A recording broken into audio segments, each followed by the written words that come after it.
Well, welcome back again this week. As you know, we've had a segment at least for the last several weeks on the Ukraine. I will start with that, but it won't be very long, because I just want to point out something that I hope I've made the case in the past, but just to make sure that you get it, I just want to point out that the Crimea is now headed by a former communist. The Ukraine is now headed by a former communist, and Russia is now headed by a former communist. You can decide whether or not former should be dropped from this narrative. I have my own personal feelings based on facts, and I don't think they're former.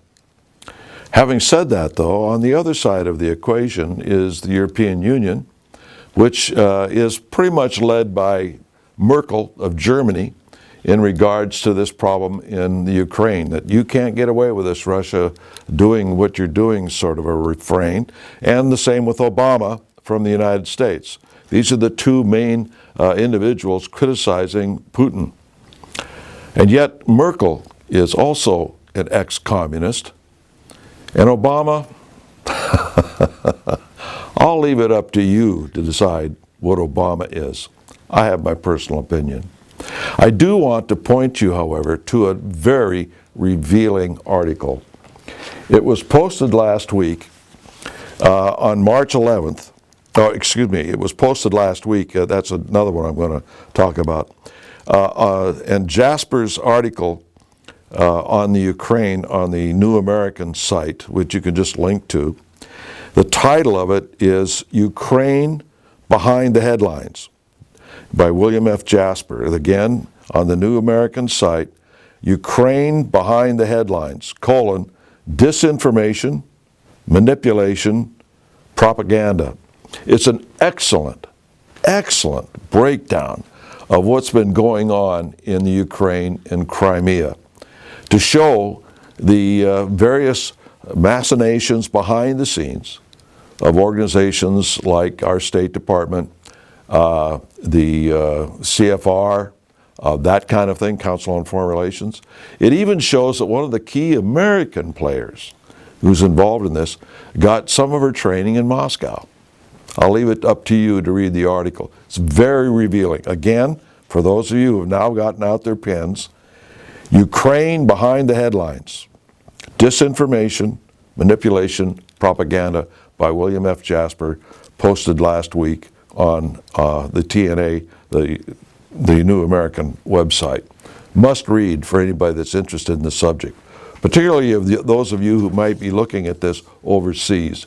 It is a very important read for you to look at. Another thing that I'd like to point out is an article that we posted on March 11th of 2014, and that is United States to give up its control of the internet. Now, let me read you the first paragraph of this article, and I think that this is very important. Last Friday, the Department of Commerce announced that in October of 2015, it will relinquish all remaining control over the root of the internet to an obscure but vital private nonprofit organization.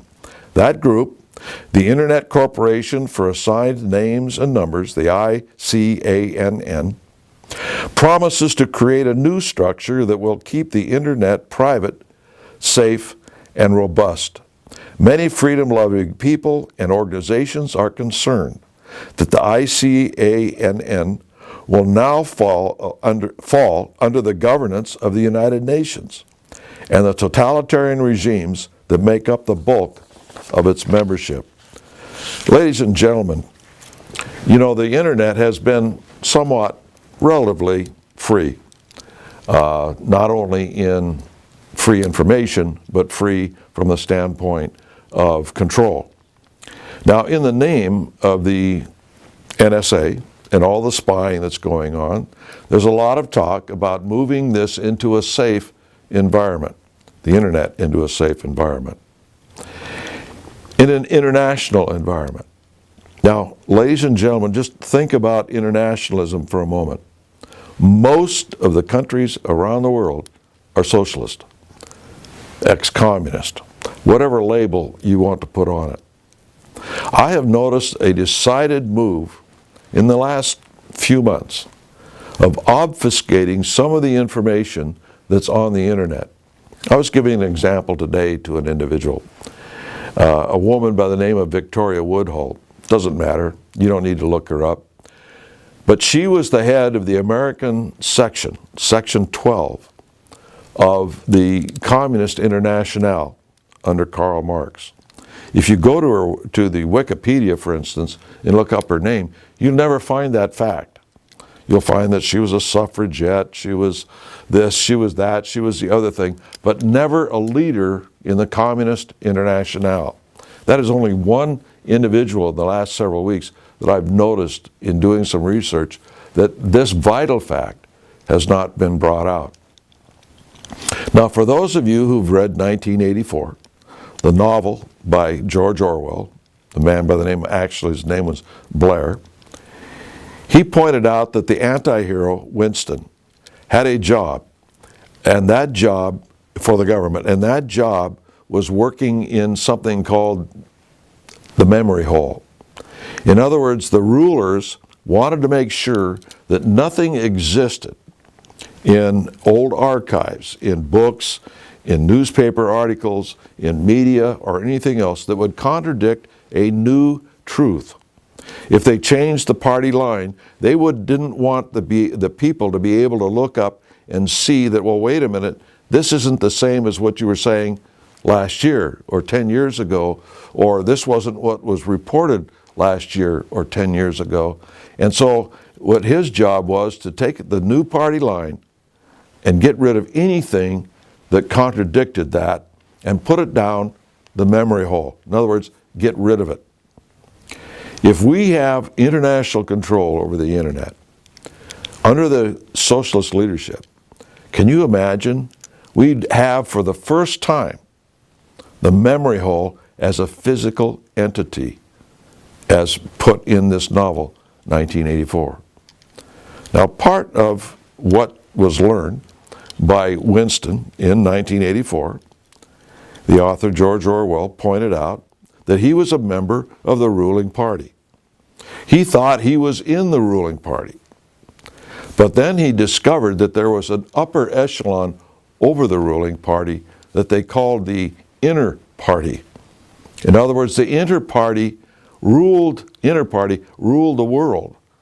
And these other parties that apparently looked like they ruled these countries really did not. That they really did not have operative control.